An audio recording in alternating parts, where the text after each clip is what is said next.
Welcome, Bitcoiners. How are you this morning? Cloudy day, but no big deal. Sun is definitely up, right? I saw sunrise. Bitcoin, no troubles out there. We're running, no problems, as usual. So the sun is up, Bitcoin's running. Let's have our coffee. Nothing else to do but talk about all the fun news. Wa alaikum salam. Hello, Muslim Bitcoiner.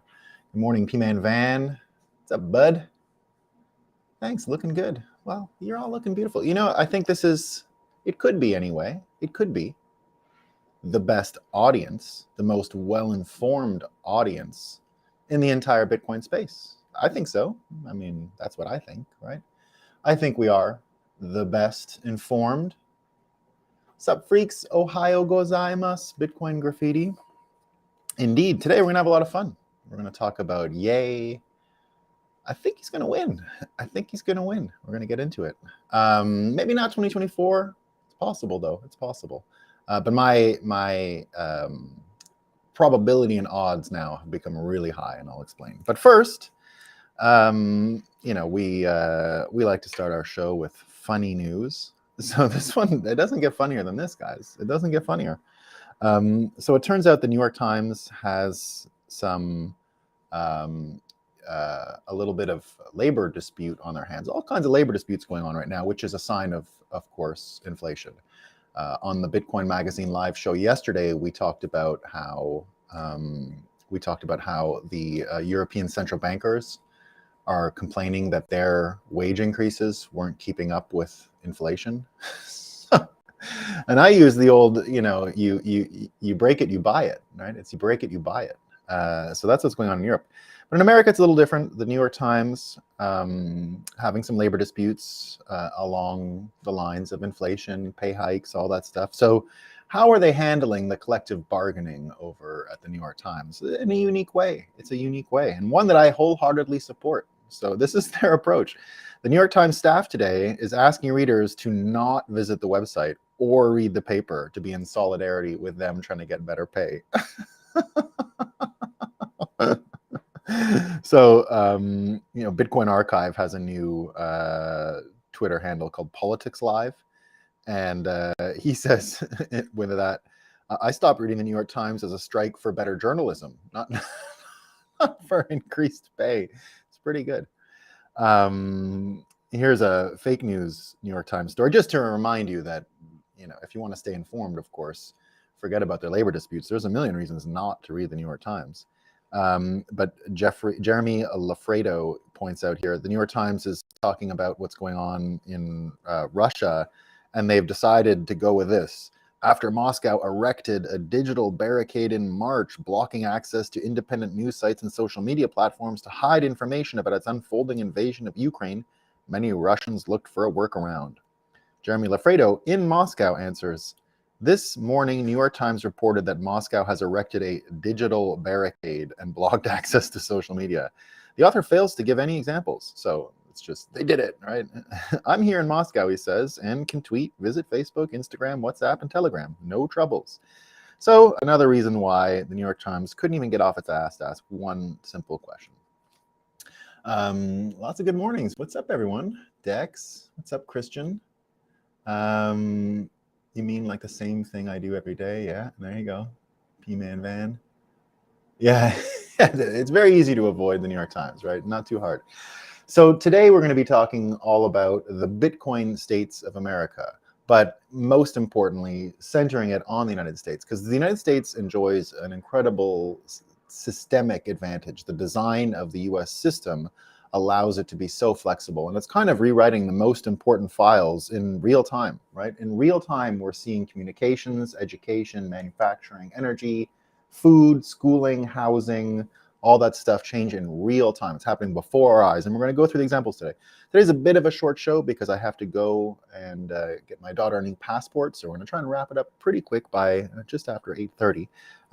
But let's dive in real quick. So right away on the topic of communications, of course, we talked about we're talking about all this pivot that we see towards Twitter, towards P2P journalism, right? Being replaced by a much more P2P model. with the Twitter files, of course, we saw Elon Musk share it with independent journalists who had already cultivated their own audience on Substack, like Matt Taibbi and Barry Weiss.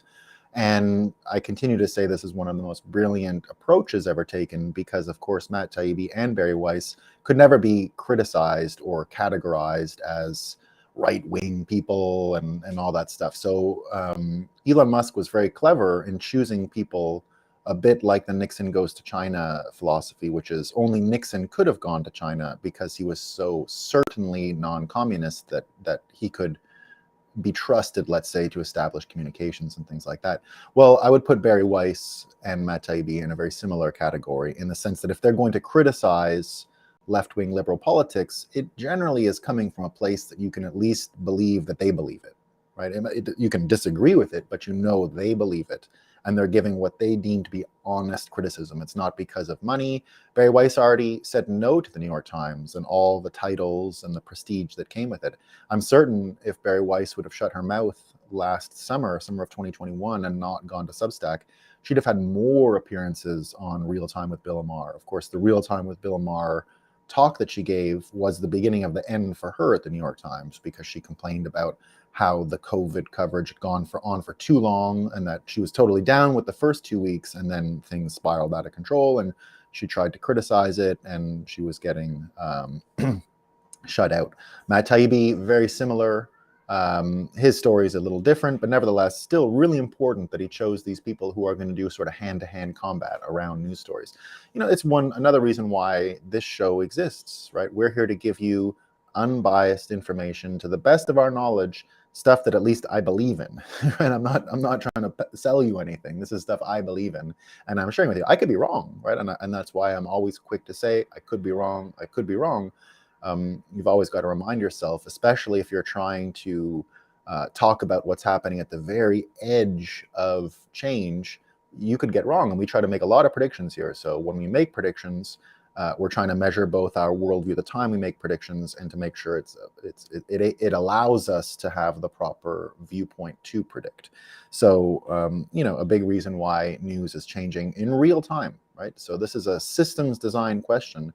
And again, we're talking about the incredible advantage America has because of federalism, because each state can experiment, and because the country is so flexible, you have these things in real time. So communications, although not involved with the federal division of powers between states and the federal government, nevertheless, it came about because of the division we have in America and the intense amount of fighting that has created these echo chambers, which now people are saying has divided us too much, and we're trying to find a way to get through it. So the solutions are there. So, and now, you know, even to talk about how the solutions are there politically, I just want to mention that TikTok finally getting the attention that it deserves, in the sense that it's not being only seen as a data security issue. That was a false flag, I would argue. We've said it many times on this show, that the idea of data security being the big weakness of TikTok, that, oh, the Chinese CCP can get data from the people using TikTok. That's not the problem. The problem is the brainwashing, right? That it is such a powerful tool for persuasion that it can be used to swing elections or anything else you want. And you know, especially when you take the obvious difference and contrast between what TikTok is in China for little children, for example, right? It's just math and science and school, versus America, where it's all kinds of different stuff, right? So that's a big thing. And this is something I never thought of. So you got Texas is doing the North Dakota thing, which is government workers can't use it. Still not even close to enough. I would categorize both North Dakota and Texas's reaction to state devices as just the right direction. It's a good start, but it's still not nearly as comprehensive a case against TikTok as should be made. But here's another point that I didn't know about, and I only just put this together. And this is from DZBTC, DZBTC underscore DZBTC, DZ underscore BTC, I should say. TikTok won't be banned until VCs can have exit liquidity. ByteDance IPO is next year on Hong Kong Exchange, projected to be the largest IPO ever, larger than Coinbase. So the argument here is that once Silicon Valley and the hedge funds get their 500x or whatever it is they're looking for, then you could have a TikTok ban. pretty large indictment about the VC community, if you ask me, that this is going to, if this continues until they get the exit liquidity, this could be one of the most damning events in the history of Wall Street. We'll see. We'll see. But I think this is toxic enough to undermine most of the system we've created around VCs and the sort of position they have when it comes to liquidity and just seeing deals, right? I think that could crack that whole thing open. You could end up getting one of these reversals of the original accredited investor categorization in America, which was the whole thing. I don't know if you guys know this about America, but in America, in order to participate in capital markets, you have to have a net worth of about $1 million just to participate, right? You're not allowed otherwise, unless you're an inventor or family round or mezzanine because you're an employee or whatever. You can't just go on a public market and buy it, right? So there you go. So anyway, the point is, though, that in real time, the entire communication system in America is getting turned around. And it's because of the flexibility of the American system that's allowing it to happen, right? But not good, right? Not good. But look at education, right? So Mike Pompeo, we're going to be talking about a few of the Republican candidates for president today, especially at the end of the show. But Mike Pompeo, I'm not a fan, but if he keeps talking like this, he's A-okay in my book. I said the other day that he mentioned that Randy Weirgarden, who we talk about all the time here, who's the head of the teachers union in the United States, he called her the most dangerous person in the world. It sounds like, like hyperbole, but I believe that, right? I believe in systemic racism in the United States, and that the systemic racism in the United States starts with the school system. It's the most systemically racist thing we have in the United States, and it's a major problem. And the main propagators of it are not necessarily evil people, but it's the teachers union, right? It's all the labor relations that go into where they put bad teachers, how easy it is to fire bad teachers or good teachers, or how hard it is, I should say. I'll always recommend, whenever anyone wants, I think, the most unbiased perspective, although it is a documentary, and remember, all documentaries are biased, right? Documentaries are the lowest form of journalism because they're overtly designed to persuade you. They're not designed to inform you necessarily, but there is a good document. It doesn't mean there's bad documentaries, right? Sometimes things are so one-sided that you need to go on one side of the debate. In the case of the systemic racism in the US education system, the movie that I recommend is Waiting for Superman. And it's about a fella from an inner city who really wanted to be a teacher to help give back to the community. And once he actually became a teacher, he realized what a scam it was, and that the union itself would never allow for the system to change. So Mike Pompeo, running for the Republican nomination for president, has targeted schools and school choice as his major issue, and it's going to work for him. He's going to get a lot of attention from this, and he risks even getting a lot of support, right? If this was with a better fentanyl plan, we haven't heard from him on that, but if he had this education plan with a good fentanyl plan and a few other things, he would be a leading contender, I would think. So here's what he says about Randy Weirgarden. So first of all, there's a Wall Street Journal article today. Who is afraid of Randy Weirgarden, right? Not Mike Pompeo, who calls the teachers union head the most dangerous person in the world, but has challenged her to a debate. So he's not just throwing mud at her. And so here he is on Twitter. Let's publicly present the facts. Like he totally ats her, right? At Rand Weirgarden. Let's publicly present the facts to the American people in a debate. Parents, students, teachers, and taxpayers deserve to know if we are educating and preparing the next generation, right? And here he says, kids lost years of education thanks to COVID fanaticism enabled by Randy Weirgarden and the teachers unions. It will take decades to undo this damage, but it's a fight worth having, right? And here's the kind of stuff. This is the Washington Post talking today about what's going on in high school from the CDC point of view. The CDC found that 45% of high school students were so persistently sad or hopeless in 2021, they were unable to engage in regular physical activities. Whoa. 1 second.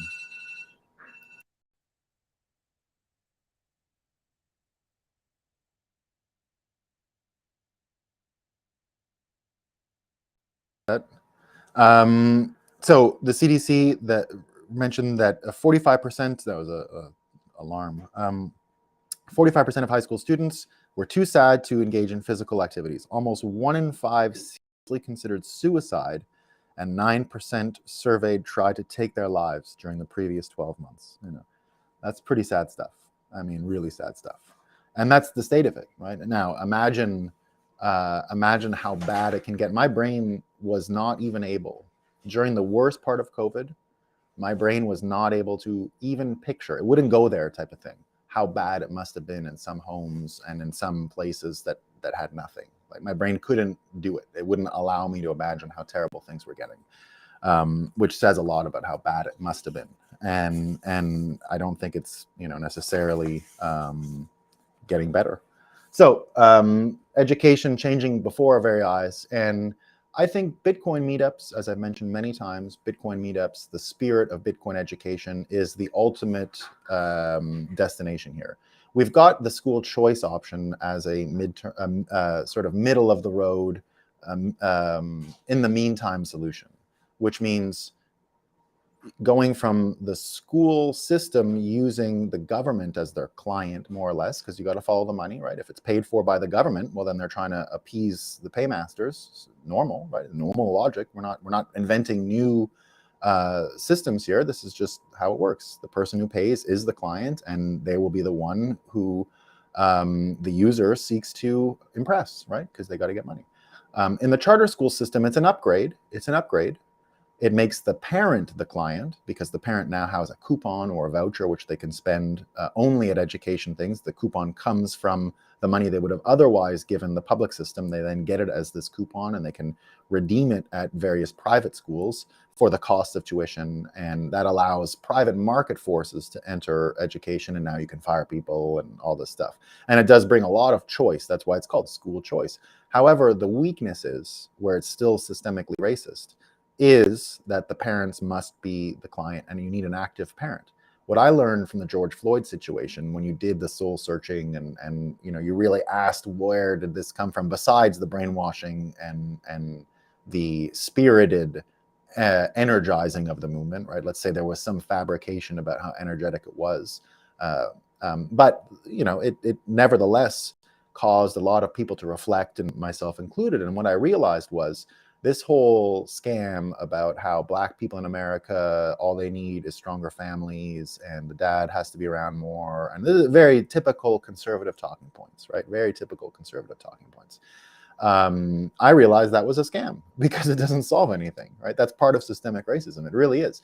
It doesn't mean you're a mean person. It just means you bought a solution because it's easier than having to think about the problem, right? If you just say, oh, the dad's got to come, you got to get more marriage and all that stuff, that'll solve it, right? Well, fine. It's true. It might be true, but truth doesn't matter here. The results are what matter, and we can't let kids go uneducated for another generation.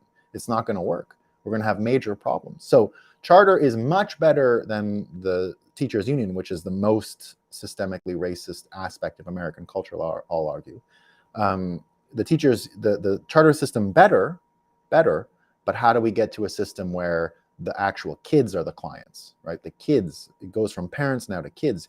What that means is you need public infrastructure that's maintained by normal people, your park, your local gym, you need local clubs, you need local real P2P education. Basically everything Bitcoiners have pioneered with the Bitcoin meetup culture, with financial literacy finally spreading throughout the population, not through any formal education, but through meetups, and especially Bitcoin events. I've always argued and made the case that Bitcoin in Miami, Bitcoin 2021, 2022, 2023, these are all basically like university experiences condensed into just a few days.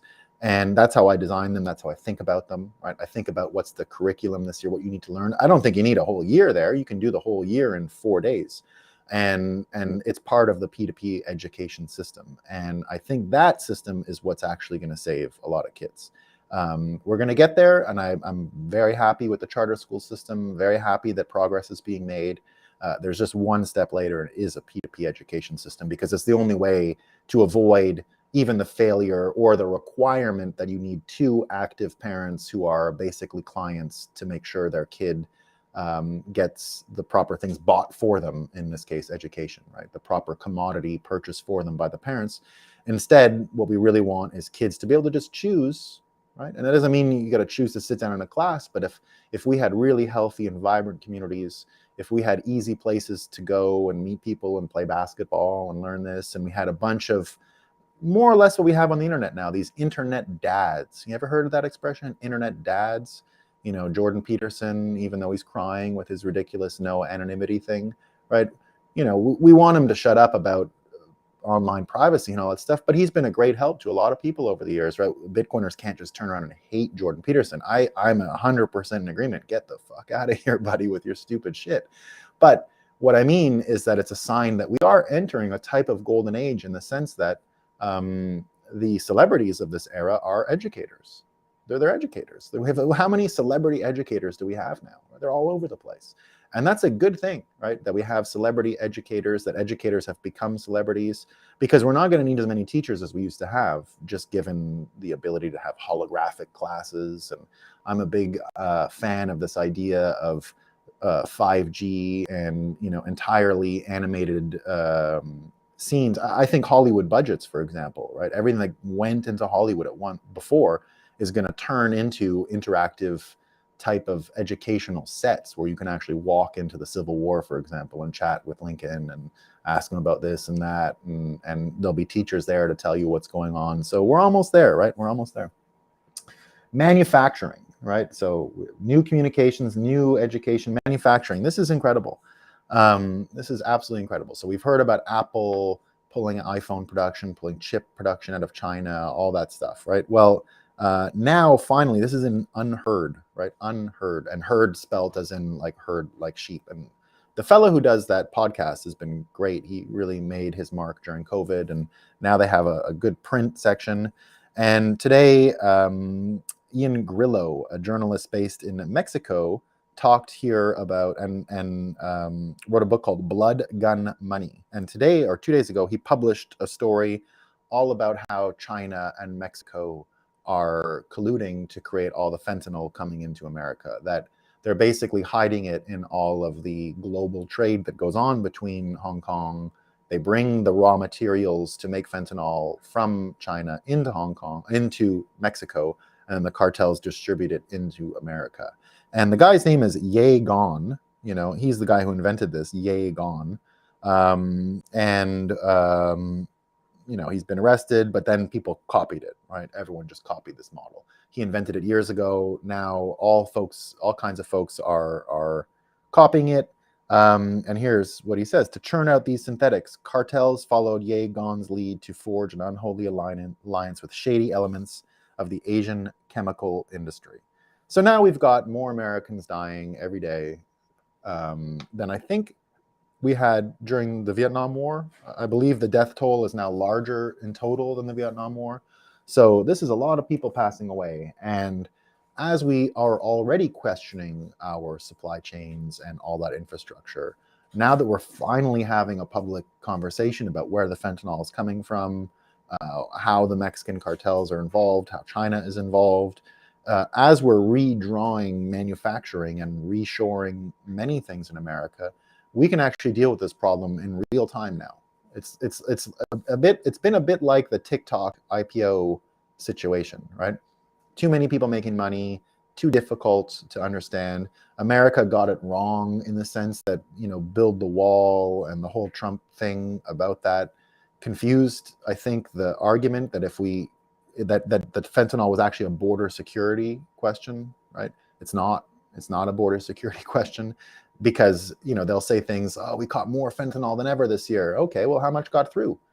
The whole point of fentanyl is that it's concentrated and requires very little to kill everyone. You know, I saw that they caught some in a month ago or whatever. I lose track, but something like a month ago, they caught enough to kill everyone in America like 3 times, right? Well, how many of those get through? It doesn't matter how many they catch. That doesn't matter. It doesn't matter, right? If they caught the biggest, if they caught the most, it could also mean that the most got through this year. They caught the most, but we don't know how much got through. You're missing that point, right? So I think it's going to continue, and it's no good, right? The energy question changing more and more, right? We've got just today President Xi of China. He's in Saudi Arabia, and Saudi, Mohammed bin Salman, gave him the royal welcome, the welcome that American presidents used to get. handshaking and this and that. The last time Biden went over, he got the fist bump because everyone was he going to shake his hand. He called him a bad guy, and are they going to shake hands? And we don't know, right? And that didn't work out, right? That didn't work out. Now it looks like they're going to be giving secure energy deals to China, and that's going to force America to actually figure its energy situation out, right? It doesn't look like Saudi is going to be our energy friend, at least in current configuration, for much longer. The good news is this is going to force us to create nuclear energy. It's going to force us to re-incentivize the building of different systems in our country. We talked yesterday about Jack Dorsey's plan to put Bitcoin at the center of energy finance in Africa for small hydroelectric dams, that Bitcoin will be the finance vehicle. So centralizing the finance of decentralized energy and power grids. It's coming. It's coming right now. And the American system is so flexible that one little, what looks like a loss to the American institutions and system, Saudi Arabia cozying up with China, is actually the opportunity for a big win just because of the nature of America, right? It can figure this out. And it will happen anyway. This is a story from the Telegraph today, right? This is people talking about what's going on in England, right? And the reaction would be very similar in America. Blackouts will trigger a people's revolt against the new eco-tyranny, right? That's what they're suggesting in the Telegraph today, that when the blackouts come, it's not going to be about ESG anymore. They're not going to be able to do as much energy virtue signaling. There isn't going to be as much subsidized narcissism, as Alan Farrington puts it, right? I think it's a perfect way to describe what often happens with leadership polls in the old fiat American system, is that because of fiat, you actually end up subsidizing the, we don't fat shame on this show ever, but that's what created this situation when you have the fat health ministers telling you how to live, right? The fat health ministers exist in the first place because we've accepted this subsidized narcissism, right? Oh, they're great people. They're here to help you. They're such selfless heroes. They're a little fat, okay, but they're smart, right? They're here for your health, right? They went to school and shit. You're going to get more of that, right? You're going to get more of that unless we stop it, And the realization now, with the actual brutality of feeling the cold or not being able to protect yourself from the elements or getting a devastating electrical bill. We've talked a lot about wealth transfer over these years, how the boomers are going to give the next generation wealth. I think they're going to destroy it. And they're going to destroy it through their virtue signaling and their ridiculous policies they embraced. Energy being one of them. I think they can rip through all of the savings of the entire boomer generation in Europe with 2 winters of bad energy policy, right? Like I always say, they went with this making a teenage girl happy, and that was their policy. And she ain't happy. And Greta got her way, and they got too many wind farms, and it's a disaster. It's not working, right? Not working. So that's another one changing real quick. Food, right? Food. Here's an article today that says, this is from University of New York, and I don't see who published it. Oh yeah, The Conversation published it. New food technologies could release 80% of the world's farmland back to nature. And they're really talking about the cellular architecture here. So of course, we reject all fake soy plant-based meat. 100% rejection on this show, and I don't even give a shit about the science. I have no proof. It's disgusting, and I won't go near it, right? I've never touched it. They were when they first started the Beyond Meat thing, they were trying to give it away on the street in New York, like regularly. And my office used to be right across from Rockefeller Center, so I was right in the heart of the action. I swore at them every day, get the fuck out of here, you guys. I'm never touching your shit. They were there for like a month peddling it on us, right? Never, ever, ever. That stuff has never touched my lips and never will. Never. Completely disgusting. But, and I predict my whole life I'll be eating animals that are raised on the fields you see and the pastures you see out here, and I'm okay with that. But inevitably, we will be using what is called cellular agriculture, which is growing actual meat from animal cells. And I can imagine that once it becomes attractive to look at, and therefore appetizing, I think it's only a matter of time before we get there. Only a matter of time before the food industry has even more compassion towards the animals. Because even the way I eat, the animal is usually butchered right on the fields they grow up on. It's all great. I don't want, you can't really do much better, except you never have to kill the animals, right? So I'm not morally upset about what I do to eat food.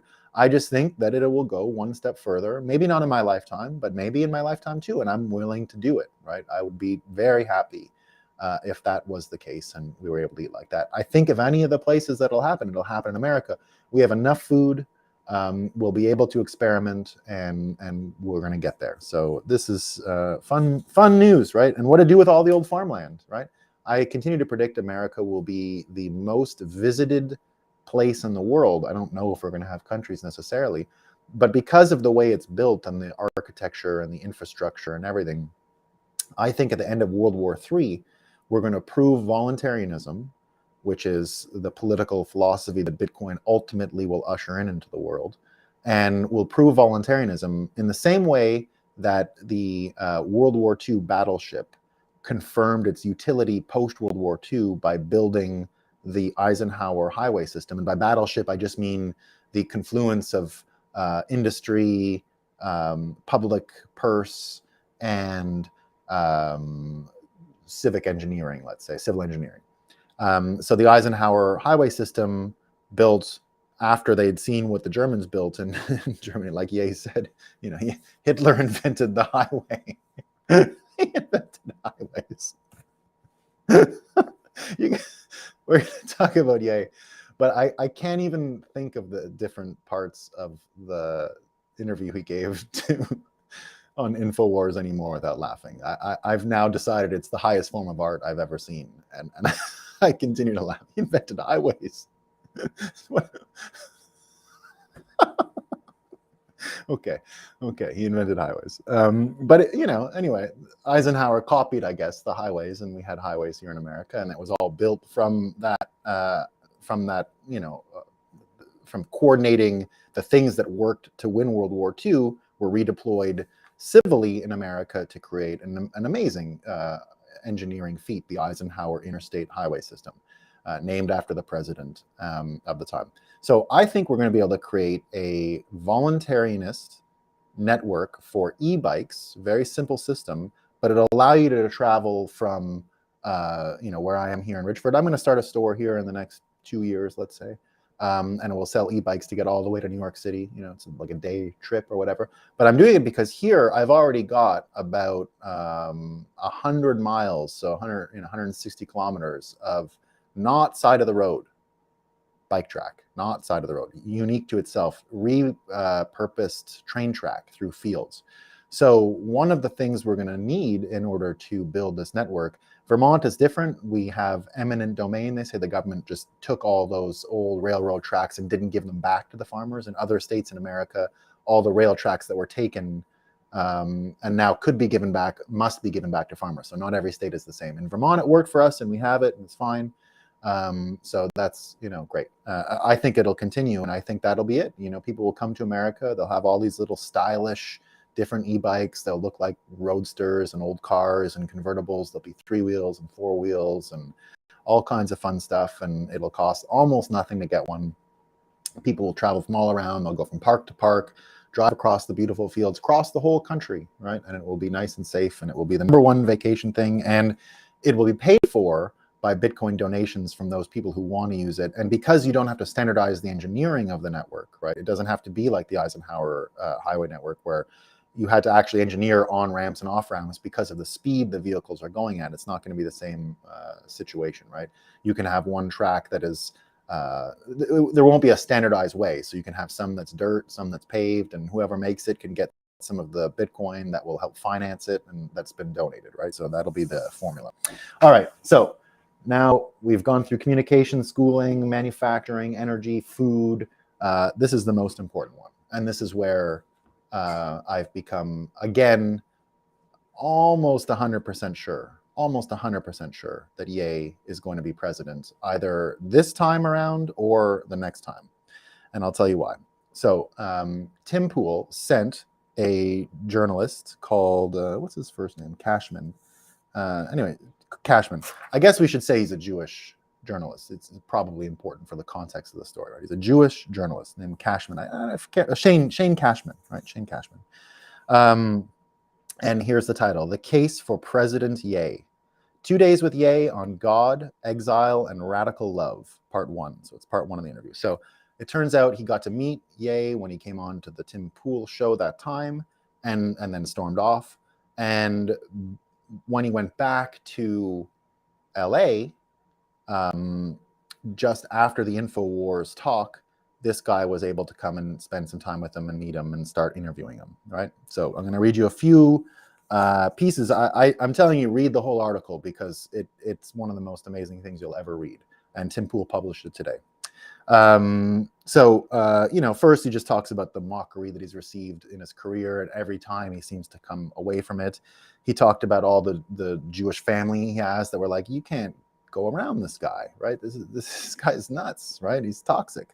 But this guy really understanding, I think, this was performance art, and starting to understand why the performance art was done.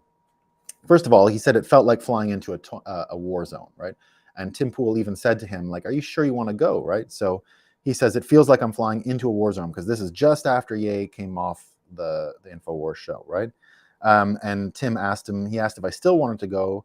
I seriously considered turning the car around, he says. Tim's reported from actual war zones, and now he's hitting me up in an almost brotherly way, like, if you don't want to get in the middle of all this, I understand, but I said, I'm willing, right? So he says, I'm willing.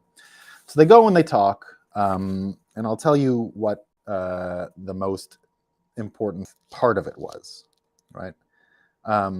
Here's what it is. So he's talking to Ye about, what he wants to bring in and how he can change, and really sensitive stuff. And they're talking about God, and they're, not crazy stuff, real stuff. Here's the thing. He lost all his money, Ye, they say, or whatever. It has a little left, right? The industry he's talking about here that I'm going to mention will make him, if he's correct, and he's the only one on top of it, this will make him more money than all of Elon Musk's industries. Maybe not the rocket one, but all the others, right? All of them. And what is it? Well, it's what Bitcoiners are most interested in, citadels. It is about planned cities. And I believe the idea of re-engineering how we live, the communities we live in, how we organize this stuff, will be the biggest industry in the world going forward, the biggest. And here's what he says. I start with these vertically integrated communities, Ye said. Like Steve Jobs worked on the iPhone. We're going to save the world with this.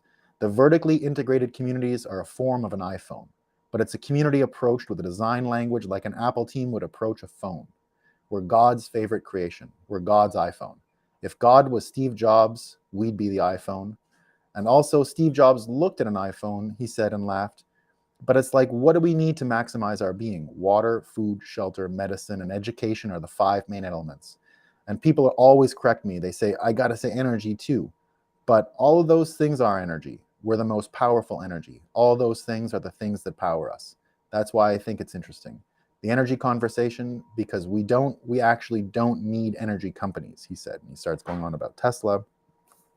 And so here's what the journalist ends up saying to him, right? And this is what it comes down to, right? He says, I aim to see the current system destroyed so that American citizens can flourish. True unity cannot take place until that happens. We are in a doom loop. We are a country of poor, depressed, suicidal, drugged up, overweight, hopeless, divided, angry people. Of course, not everyone, but I'd argue that those negative qualities are the ones that the future will remember this era for the most. When people say, oh, we're going to go into depression, you look back at the images of the depression, right, the 1930s in America, they don't look worse than now. They look better than now. The stuff we've seen since the 2008 financial crisis in America has gutted this country. I go down roads here in Vermont, and it is nothing but dead opioid, fentanyl rottenness. And I can see the contrast every day because I'm on the Canadian side. And it's not like that there, right? The Quebecers are isolated from all of this kind of contagion. They don't have the high marriage rate either. That's how I figured out the scam, by the way, about, black, you need more dads, whatever. They don't have that in Quebec. They figured out they're a culture that's unified, and they did away with marriage as a central organizing force. I'm not arguing for that. I'm saying you can still have a healthy society without it. I've observed, right? Whether you like it or not, I've observed it. I still think that two parents and all that is the best way to organize, but it's just not reality. Like for everyone, it's like magic is also the best to solve problems, but we don't get to have it, right? So that's what it is. It's like wishing for magic. So here's what this guy keeps saying. President Biden promised us unity at his inauguration, and within a few years, he gave a speech on a stage designed like a Nazi fever dream to label half the country as domestic terrorists. There are people in power who despise their constituents, left and right. This country is submissive to a uniparty. Nancy Pelosi is just Mitch McConnell in heels. Very few in power want this. Wants what's best for us. It's all power plays being made by greedy thugs who are in office for way too long. Just like Kanye said, right? We are led by the least noble people in the world. The least noble, right? And that's what's happening. So this is what he says, right? He wrote this just before he met Ye in the studio, before the craziness. And what he says here, the author, is it still checks out. He says, a radical, eccentric visionary is the only way forward. If we don't root out this system, we will be stuck in this nightmare where no one can work together and eventually hates each other until the whole thing finally collapses. I do not want that, right? And that's where we're at, guys. I mean, this thing is, it's so divided and looks so messed up. All of these things are broken. Housing, people can't afford to live, man. You know, food, toxic, right? Energy, ridiculous, ridiculous. Just to make energy companies money, right? The whole thing's broken. But the good news about America is that the system itself allows for change. And I think the system is open to Kanye West, as crazy as it sounds. I think he can be president. Again, I mean, I could be wrong. I could be wrong. But the performance art, the antagonism, the shock value, all of this is what's required as a precursor to have the 180 flip, to destroy all of this and replace it with P2P systems, requires someone who's willing to say the craziest stuff, because it is crazy what we're doing. It has always been crazy, right? But we can win. That's the good news. All right, team, short show today. I got to beat it. I got to go get my daughter a new passport. We have a bike trail from Pittsburgh to DC on old rails. I did it 3 times. McTimmy says, yeah. Vandana Shiva, this is from James Gant, talks a lot about how traditional farming is cleaner and more productive than this fake meat and monoculture farming that Gates and others. No, James, you're making a mistake here. The fake meat, I agree. I'm not into soy, plant-based meat. That's not it, right? The cellular agriculture is different, right? And I think it's going to make it. I think it's going to make it. I could be wrong. I could be wrong, but I would eat it. I would be for that, right? So fake meat, not really. It's real meat. With the student, we used the flip model. The teacher has more automatic respect without needing to sell anything to the students. U.S. culture has taken on too much cult of personality. Yeah, I think so. That's part of it. This is what I learned teaching in America for about a decade in college and high school. When the student was treated as if I was a waiter, we were doomed to fail. Yeah, I was a teacher for a while too, James. I know that feeling. I definitely know that feeling. Charters are better than, but we can do much better. Yeah. Charters are better. We can do much better. Student, the customer always doesn't work in education. Yeah, it's not really education. Anyway, all right, team.